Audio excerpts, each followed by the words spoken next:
Hello viewers, welcome back to Reflections. In this channel, we talk about how to foster positive relationships with our children and how to help them to grow up to become responsible members of society. My name is Matilda, a secondary school teacher and a guidance and counseling psychologist. Today, we want to continue with smart disciplining. We want to address why caning is not a smart discipline strategy. We will talk about the case of Koech. Koech is a student in a day secondary school in one of the counties in Kenya. So Koech comes late one morning. The teacher administers 2 strokes of the cane for his coming late. Koech goes to class and it is time for maths. The mathematics teacher has them back their papers for a cut they had done. Koech has scored a D, and the teacher thinks that Koech and others are just lazy boys. They could do better. So he administers 3 strokes of the cane because of this mistake. It's break time, they go for break, they come back to class. It is time for chemistry. The no-nonsense chemistry teacher comes in. They are balancing chemical equations. Koech has no clue as to what to do. The teacher concludes that Koech is a lazy boy. He can't concentrate.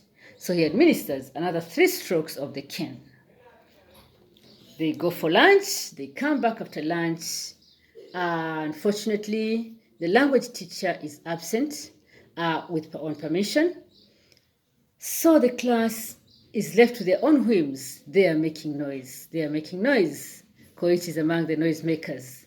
The class teacher comes in and finds the hula baloo in the classroom. So he's very angry with this class. Why can't you change?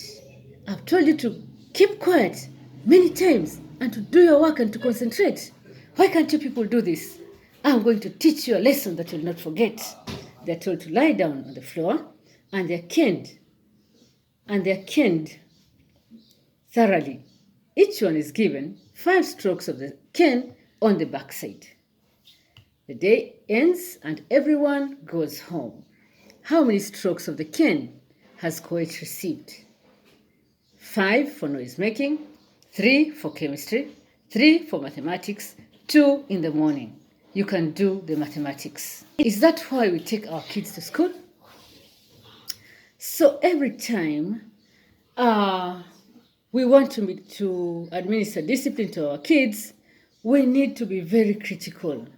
Several parents come to school and they tell the teachers, cane these students.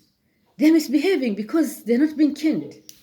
I've heard even government officials advocating for the return of the cane for such kind of reasons. If it has to be returned, caning must be regulated. How many strokes of the cane, for example? What is the strength of the cane that we are using? Who is to administer the caning?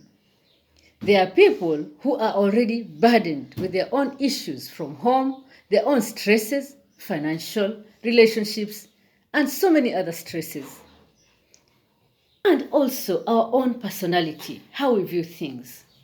If I am not mature enough, if I have ego problems, I'll interpret any misbehavior from a student as being a direct assault to me as the teacher. They are looking down on me, wananidharau. If someone canes your student from such a background, it is not going to be so good or so calm as a teacher who is calm, mature, and collected when they administer the same punishment. So, if caning has to be there, let it be regulated. How many canes for which mistake? Who does the caning? In what frame of mind? When they are so angered? When they are so blinded by their own ego problems? That is why I would say, let us resort to other methods of disciplining. Let us leave caning as the very last resort if it has to be there at all. In addition, research shows that caning has very little positive effect in fostering positive behavior outcomes. Caning is treating the symptoms.